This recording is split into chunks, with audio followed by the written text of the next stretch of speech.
cuando trabajamos el plano paralelo a Z, exactamente igual.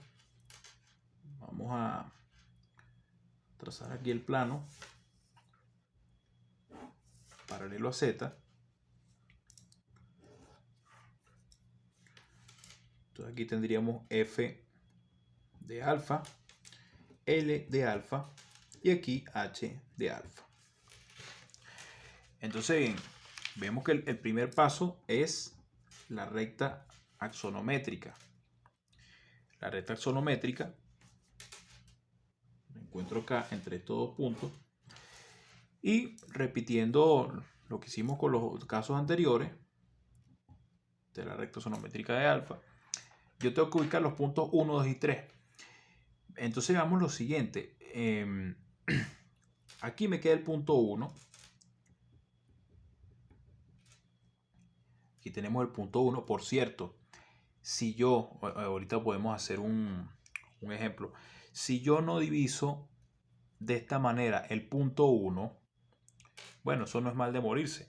Yo simplemente puedo hacer un plano axonométrico más grande para que se forme este triangulito. En este caso, los tres ejemplos que hice, se formó de una vez el triangulito 1, 2 y 3.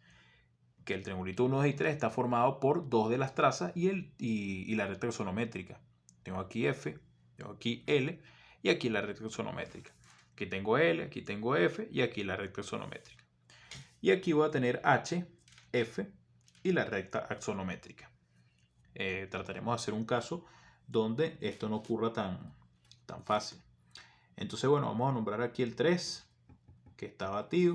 Aquí el 2, que el 2 está batido. Ahora el arco capaz estaría de esta manera. Trazo perpendicular. Y esto lo voy a llamar rayo de abatimiento. Esto es el eje de abatimiento. Y de esta manera el punto 1 me quedó aquí. Entonces, 1 con 2 era H. 1 con 2 va a ser H de alfa abatida. 1 con 3 es F. Por lo tanto, 1 con 3 va a ser F de alfa abatida. Y chequeando si hice todo bien, esto debería formar 90 grados. Por cierto, antes de continuar con el procedimiento de plano cualquiera, ¿cómo yo abato un punto? Es muy importante. Bueno, igualito de como lo hacía en oblicuo. Aquí lo que cambió es la manera de yo encontrar el eje de abatimiento y las trazas abatidas. Pero si yo tengo aquí un puntico llamado A, entonces recordemos que habían dos maneras. Uno lo hacía con homología. Si yo tengo un punto en el espacio y está batido, como es el 1, el 2 y el 3 no me sirven porque ellos quedan en el mismo sitio. Bueno, ¿yo qué hacía? Lo primero era rayo de abatimiento por A. Rayo de abatimiento por A y por ahí va a estar el A abatido. Luego lo que hacía era unir el punto A con el que conozco, que es 1. En la recta de abatimiento, en el eje de abatimiento, tengo un punto muerto que generó la unión de A con 1. Ese punto muerto lo voy a unir con 1, abatido, y donde corte al eje al rayo de abatimiento va a tener A abatido. Lo mismo puedo realizar para desabatir. El mismo procedimiento de homología. Otra forma que la llegamos a ver en oblicua. Bueno, si yo tengo F y tengo F batida, yo puedo trazar una paralela F que pase por A. Esto cortó a la recta axonométrica por aquí. Esa paralela F, este puntico, que es un punto muerto, paso una recta paralela F abatida por este puntico y eso tiene que contener A. Esta recta es paralela a esta. Eso me tiene que cortar el rayo de abatimiento. Entonces, bueno, ya vimos cómo se abate un punto. Ya lo haremos luego en un ejercicio completo, desabatiendo los puntos y todo lo demás. Pero es exactamente igual para cualquier tipo de plano. Una vez que yo tengo el abatimiento, tengo las trazas abatidas y tengo el rayo, el abatimiento es exactamente igual que como hacíamos en proyección oblicua. Incluso como hacíamos en DPO, la homología vale para ambos casos. Ahora bien, vamos a hacer el último caso, que es, si se quiere, el más fastidioso. Vamos a realizar aquí un plano cualquiera. Entonces, primer paso, vamos a nombrar aquí sus trazas. L de pi, F de pi, H de pi. Primer paso, recta axonométrica de este señor.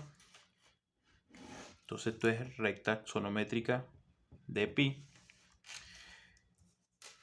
¿Qué ocurre? Yo no puedo ahora hacer un arco capaz.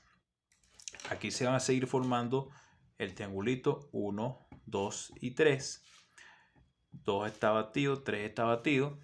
Pero yo no puedo hacer un arco capaz. Sería una irresponsabilidad porque L no forma 90 grados con F. Entonces ya yo no puedo hacer esta trampa que hacía arrojando dos rectas que son ortogonales. ¿Qué es lo que voy a hacer? Bueno, yo voy a trazar un rayo de abatimiento que es perpendicular a la recta axonométrica y simplemente yo sé que en ese rayo tiene que estar 1, así como era en todos los casos. Pero ¿cómo voy a hallar el punto 1 abatido si antes lo hacía con el arco capaz? Bueno, ahora voy a tratar de hallar el verdadero tamaño entre 1 y 2. ¿Cómo hago el verdadero tamaño entre 1 y 2? Es muy sencillo, ya que 1 y 2 están en la traza frontal. Resulta que 1 y 2 están en el plano frontal, en el ZX. Así que veamos lo que voy a hacer. Yo aquí voy a trazar el arco que ya tenía hecho para dibujar los puntos. Esto era O'', si recordamos. Y esto que está acá era el eje Z de Z'. Esto era lo que yo hacía para dibujar las cotas. Entonces, bueno, yo me voy a llevar el punto 1, me lo llevo hasta acá, y este sería un 1'. Este sería la proyección de 1 sobre el eje Z abatido. Si 2 está en la recta axonométrica del plano frontal, si 2 está sobre esta traza, 2 ya está en verdadero tamaño. Por lo tanto, esto que se formó acá va a ser el verdadero tamaño, vamos a nombrarlo acá, verdadero tamaño 1, 2. Este verdadero tamaño 1, 2, yo me lo traigo hacia el rayo de abatimiento, o sea, lo mido a partir de 2, porque 2 no se movió de sitio. 2 está tanto en el plano azul, el plano pi, como en el plano axonométrico. Y donde yo tenga el punto de corte, aquí yo encontré 1 abatido. Esto va a ser la única diferencia para yo encontrar uno abatido con el resto de los otros casos. Una vez que tengo este señor, bueno, 1 con 2 se llama F de pi abatido y 1 con 3 se llama L de pi abatido. Por supuesto que no van a formar 90 grados porque ya acabamos de discutir que F con L no forma 90 grados. Entonces, bueno, repitiendo aquí el procedimiento, yo lo que tengo que hacer es el punto 1 que queda sobre el eje Z, me lo llevo al eje Z' y veo el verdadero tamaño entre 1 y 2. Verdadero tamaño entre 1 y 2 lo plasmo acá, lo mido desde 2 hacia el eje de abatimiento, hacia el rayo, perdón, que le pasa por 1, corto con el compás y ya tengo 1 abatido. ¿Cuál podría ser una variante de este caso? Bueno, si el triangulito de repente se me formó de este lado, digamos que el punto 1 daba aquí, algo parecido a este caso. El punto 1 daba entre F y H. Bueno, entonces ahora el punto 1 está en X. Entonces yo debo llevarme el punto 1 a el X'. Lo mismo si está en el eje Y. Si hubiera estado en el eje Y, bueno, tengo que llevarme el punto 1 al eje Y. De esta manera, ya hemos concluido los 4 casos de abatimiento. Ya hicimos un pequeño ejemplo de cómo abatir A. Vamos a ver si realizamos otro ejemplo donde haya que abatir más puntos.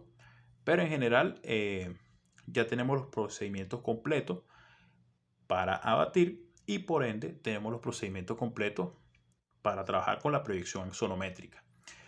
Digo esto último porque a modo de práctica, si les agrada la idea, podemos agarrar problemas de oblicua y realizarlos en esta proyección. O sea, problemas de parábolas, problemas de elipse, etc. Porque los conceptos y las propiedades de las cónicas son simplemente propiedades de los conos, pero no tienen nada que ver con el sistema de proyección.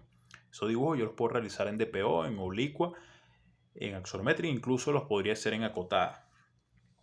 De esta manera ya tenemos todas las herramientas para trabajar problemas.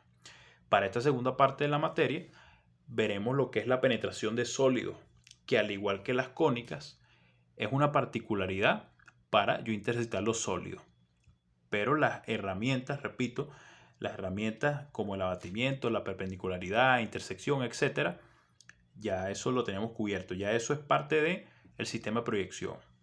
Lo que veremos de ahora en adelante, que es la penetración de sólidos, al igual que las cónicas, son procedimientos que se pueden realizar en cualquier proyección.